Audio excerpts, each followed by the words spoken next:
Rain poured down the cracked highway, lightning splitting the sky like a warning from above. A boy no older than 16 stood in the middle of the road, soaked to the bone, fists clenched, eyes burning with something between fear and defiance. The distant growl of engines echoed closer, dozens of them. Headlights pierced through the fog as a biker gang emerged from the darkness, leather jackets glistening, skull emblems gleaming. The boy didn't move. He shouted into the storm, voice trembling but loud enough to cut through the roar of thunder, "Tell me who my father is." That was the night everything changed. The boy's name was Eli. For as long as he could remember, his mother had refused to talk about his father. Every time he asked, her eyes would cloud over, and she'd whisper, "Some truths can hurt more than lies."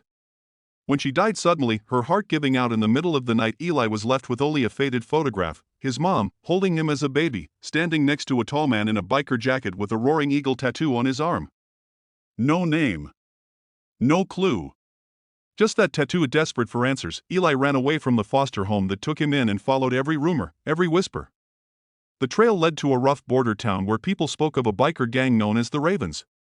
They were feared across 3 states, brothers bound by loyalty, but also by dark secrets. Eli found them one evening at a rundown bar on the outskirts of town. The air smelled of smoke and gasoline.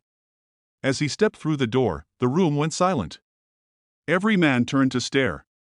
The biggest one, gray beard, scar across his cheek, stood up and said in a gravelly voice, "You lost, kid?" Eli's voice cracked, but he forced the words out. "I'm looking for the man with the eagle tattoo on his arm." A murmur rippled through the gang. The gray-bearded man's jaw tightened. "Why?" "Because," Eli said, his lip trembling, "he's my father." Laughter erupted, harsh and cruel. But not everyone was laughing. A man in the back, quiet, watching, set down his drink and stared at the boy with cold, unreadable eyes. On his arm, half hidden beneath his sleeve, was the tattoo. That man's name was Hunter. Hunter stood slowly, the room falling silent again. "Kid," he said, his voice low, "you don't want to know the man you're looking for." Eli met his gaze.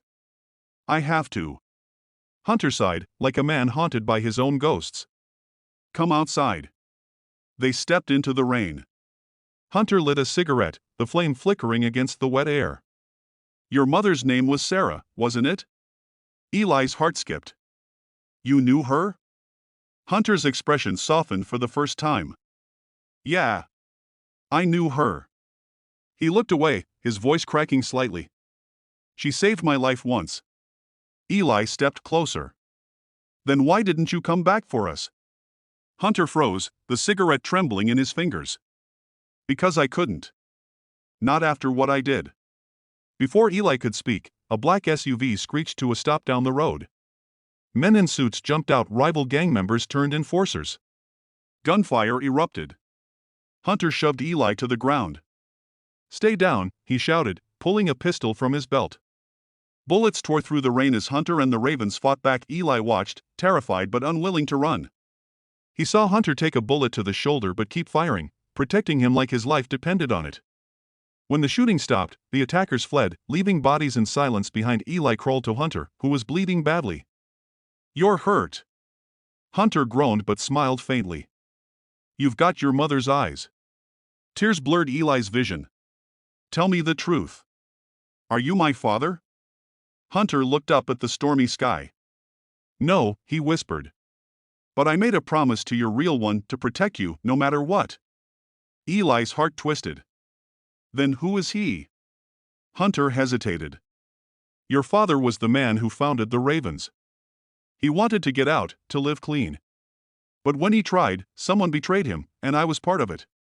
Eli stepped back, disbelief washing over him. "You?" Hunter's voice broke. "I didn't pull the trigger, but I didn't stop it either. Your mother never forgave me. She made me swear that if anything happened to her, I'd find you before the truth did." The boy's chest ached with fury and heartbreak. "So all this time, you've been running from what you did?" Hunter nodded slowly. "And now I'm done running." He handed Eli a small, weathered box. Inside was a silver pendant shaped like a raven's wing. "Your father wore that the night he died. He wanted his son to have it when he was ready." Eli's hands shook as he held it. "Ready for what?" Hunter looked him dead in the eye. "To forgive." That night, the rain finally stopped. The storm broke apart, and for the first time, the boy didn't feel lost.